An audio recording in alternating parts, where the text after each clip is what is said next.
Ada yang juara internasional di bidang desain website, ada juga di bidang fotografi ya, nah, kemudian ada yang videografi ya, internasional juga kemarin ya. Jadi karena mereka banyak praktik di luar jam perkuliahan, berdiskusi dengan teman-temannya di luar kuliahan, maka berhasil mendapatkan prestasi internasional gitu ya.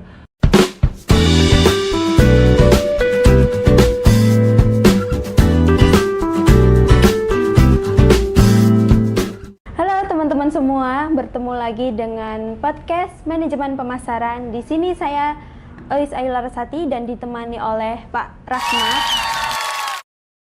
Silahkan Pak Rahmat untuk perkenalkan diri. Halo Elis, ya, halo, terima kasih. Ya. Halo semuanya, perkenalkan saya Rahmat Saleh. Saya sebagai Ketua Program Studi Manajemen Pemasaran Politeknik Ubaya sekaligus dosen di sini. Nah, di sini kita akan membahas tentang kegiatan di luar perkuliahan mahasiswa. Oke.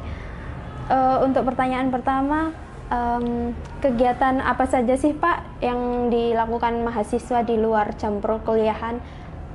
Oke, sebenarnya menarik ya. Kalau kita bicara tentang mahasiswa, biasanya yang dibahas tentang perkuliahan saja gitu kan ya. Iya. Tapi ada sisi lain sebetulnya wis ya. Artinya mahasiswa itu ada kegiatan-kegiatan lain di luar perkuliahan. Nah, kira-kira apa saja? Banyak, ada kegiatan akademik maupun non-akademik.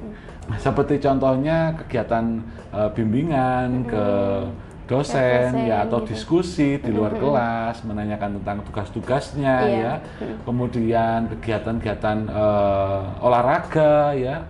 Kemudian bisa juga kegiatan di perpustakaan, kegiatan-kegiatan organisasi ya, bahkan sampai lomba-lomba ya. Nah, jadi lomba pun ada yang bersifat akademik dan non akademik gitu kan ya. Jadi sebetulnya banyak sekali kegiatan di luar perkuliahan, gitu kan wis ya.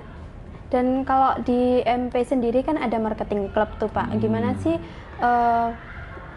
pendapat Bapak tentang kegiatan marketing club ini? Ya, salah satunya kegiatan marketing club ya. Kita kan punya kampus puluhan hektar di Trawas ya, Mojokerto. Itu tempat untuk mengasah skill ya, atau kemampuan-kemampuan selain akademik gitu kan ya. Tapi juga bisa tentang kemampuan tim ya, kemampuan untuk bekerja sama ya, kemampuan untuk berdiskusi dan seterusnya.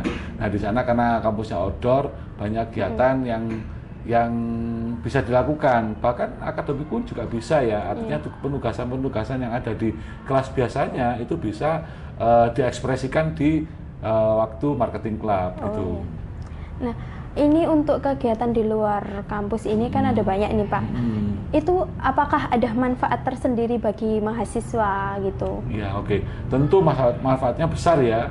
Karena ini kan sifatnya menambahkan gitu kan ya. Kemampuan di luar tuh artinya mahasiswa dan dosen bisa diskusi di kelas. Namun di luar kelas mereka juga bisa berdiskusi ya tentang tugas yang dikerjakan, proyek-proyek yang dikerjakan, itu bisa didiskusikan di luar kelas. Ataupun mungkin dosen mengikutkan lomba di tingkat nasional atau internasional. Kan sering ya mahasiswa kita, teman-teman kita yang mendapatkan kejuaraan ya, prestasi di internasional dan internasional. Nah, itu di luar kelas bisa mengakomodasi itu. Di luar perkuliahan bisa mengakomodasi itu. Jadi bisa diskusi langsung dengan dosennya ya. Bisa berkomunikasi dengan timnya di luar kelas untuk mengerjakan berbagai macam hal.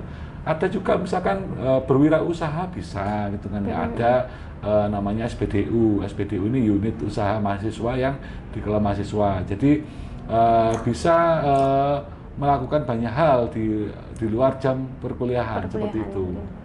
Oh, kalau kita sebagai mahasiswa kalau mengikuti kegiatan tertentu atau lomba tertentu, apakah kita akan mendapatkan sesuatu dari itu seperti kayak poin atau apa gitu? Iya, tentu ya. Karena untuk memotivasi mahasiswa maka harus ada penilaian berupa poin ya.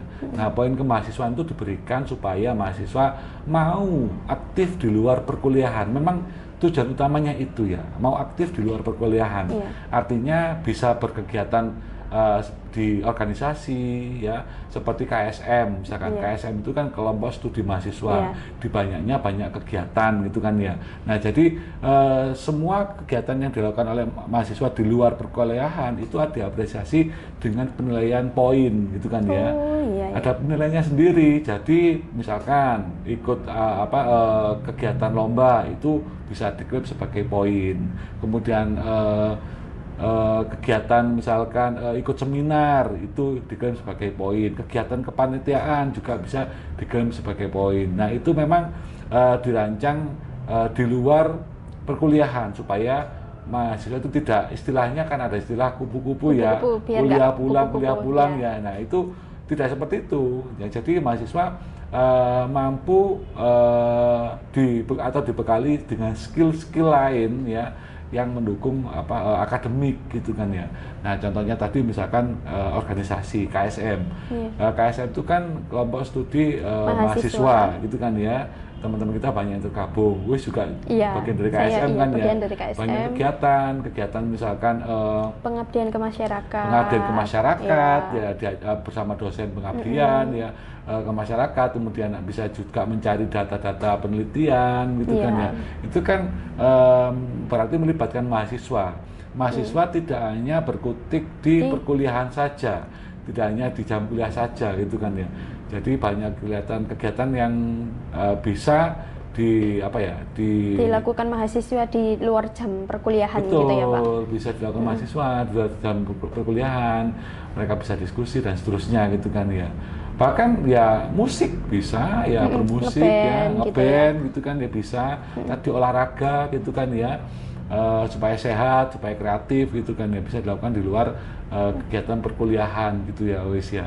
Jadi poin ini diadakan itu untuk menjadi penyemangat mahasiswa agar tidak menjadi kupu-kupu, alias ini kuliah pulang.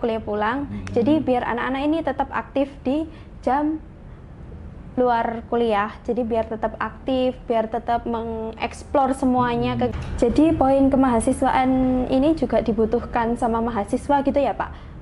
Betul ya, jadi kampus ya memberikan batas minimal poin yang dikumpulkan sebagai syarat lulusan. Artinya kalau mahasiswa tidak bisa mengumpulkan poin tertentu ya yang dibutuhkan oleh kampus, maka dia tidak bisa mengikuti ini tugas akhir ya betul. Nah, jadi memang dibutuhkan. Kenapa? Karena kalau tidak seperti itu maka bisa berbeda-beda, satu mahasiswa ada yang aktif, ada yang tidak ya. Tapi kalau memang ada syarat minimal poin yang dikumpulkan, maka mereka akan mengejar gitu kan ya. Yang mungkin semula mahasiswanya tidak aktif itu kan ya, tapi ternyata dengan adanya poin ini mereka menjadi aktif gitu kan ya. Nah jadi karena kebiasaan itu perlu dibangun ya. Di luar perkuliahan, kebiasaan misalkan berdiskusi dengan teman, bahas lomba, proyek gitu kan ya. Nah, jadi kebiasaan di kampus kita ini kan sampai sore nggak pernah sepi gitu kan ya. Sampai malam bahkan. Sampai malam gitu kan ya. Teman-teman tuh masih aja ada yang dikerjakan gitu kan ya. Artinya supaya mereka terbiasa di kampus di luar perkuliahan. Misalkan ada lomba internasional gitu kan ya. Mereka bagaimana mencapai itu ya, meng-create atau memenuhi lomba internasional itu kan maka butuh banyak berdiskusi. Nah, itu jam-jam yang bisa digunakan di luar jam perkuliahan gitu. Kalau di jam kuliah kan tidak bisa. Itu kan memang full akademik ya. Full akademik, ini kan di luar akademik. Berarti ini kan poin itu kan ada batas minimumnya. Ini menjadi pendorong anak-anak untuk tetap melakukan kegiatan di luar akademik ini ya Pak? Betul, pendorong sekaligus syarat minimal ya. Artinya agak sedikit dipaksa ya, bagi mungkin ada mahasiswa yang memang aktif ya, sudah aktif, dia suka ikut lomba. Bahkan ada beberapa mahasiswa kita yang juara beberapa kali juara internasional dan nasional gitu kan ya. Berapa sih prestasi yang didapat dari karena ikut lomba nih pasti ada dapat poin kan. Nah, anak-anak ini kan pasti semangat ikut lomba untuk mendapatkan poin. Nah, lomba-lomba yang kita dapatkan juaranya itu apa aja sih Pak? tentu banyak wis ya prestasi mahasiswa kita, karena tadi kita mendorong mahasiswa supaya banyak di luar jam perkuliahan, baik di akademik maupun non akademik gitu kan ya. Contohnya di akademik dulu ya, akademik mahasiswa kita itu kemarin ada yang juara internasional di bidang desain website. Wih, keren. Keren ya. Iya. Kemudian ada juga di bidang fotografi ya, nasional ya. Kemudian ada yang videografi ya, internasional juga kemarin ya. Jadi karena mereka banyak praktik di luar jam perkuliahan, berdiskusi dengan teman-temannya di luar kuliahan, maka mereka bisa mengikuti prestasi internasional dan berhasil mendapatkan prestasi internasional gitu ya. Di luar akademik juga sama ya, seperti olahraga gitu kan ya, kemarin champions di Liga Kampus internal Ubaya gitu kan ya, itu juga mereka juara itu kan ya. Artinya semua kegiatan yang di luar kampus ini sebetulnya menopang atau melengkapi kegiatan akademik gitu wis. Akademik berjalan ya seperti biasanya yang dilakukan di dalam kelas ya, baik itu proyek dan lainnya itu kan ada jam sendiri. Tapi kalau di luar perkuliahan itu kan lebih bebas ya, lebih mereka mengeksplor tadi yang katanya Wis tadi ya, mengeksplor ekspresinya, kemampuannya ya, bahkan dengan teman-temannya ya, itu jadi mereka lebih bebas kalau di luar jam perkuliahan. Kita tahu ke jam perkuliahan kita kan dimulai dari jam 7.40 pagi ya, hingga sampai jam siang. 1 lebih ya, setengah 2 siang itu ya. Nah itu memang akademik. Nah tapi kan kelihatan di luar jam akademik itu banyak sekali mahasiswa yang belum pulang gitu kan ya, banyak kegiatan karena yang mereka berdiskusi, tukar pikiran mereka membicarakan kegiatan apa nanti, ada seminar apa, ada pelatihan apa yang bisa diikuti ya. Kembali lagi terkadang motivasinya salah satunya adalah poin tadi, tapi karena dipicu oleh poin kemahasiswaan tadi akhirnya menjadi habit atau kebiasaan. Mereka biasa nggak pulang, biasa di kampus ya ngerjakan sesuatu gitu. Jadi ini anak-anak itu terdorong untuk berdiskusi di kampus, terus mengeksplor, terus mencari tahu apa sih kegiatan di luar perkuliahan yang bisa aku ikutin, yang bisa mendorong aku untuk maju, bisa mendorong nilaiku, bisa menambahkan poin kemahasiswaanku gitu ya Pak? Betul ya, jadi memang arahnya ke sana ya. Seperti yang saya sampaikan tadi, bahwa memang melengkapi akademik ya, kemampuan akademiknya. Jadi skill-skill lain tuh bisa terakomodir di luar jam perkuliahan gitu ya. Karena banyak faktor-faktor yang mungkin di luar jam perkuliahan yang lebih fleksibel gitu kan ya, salah satu faktornya gitu kan ya.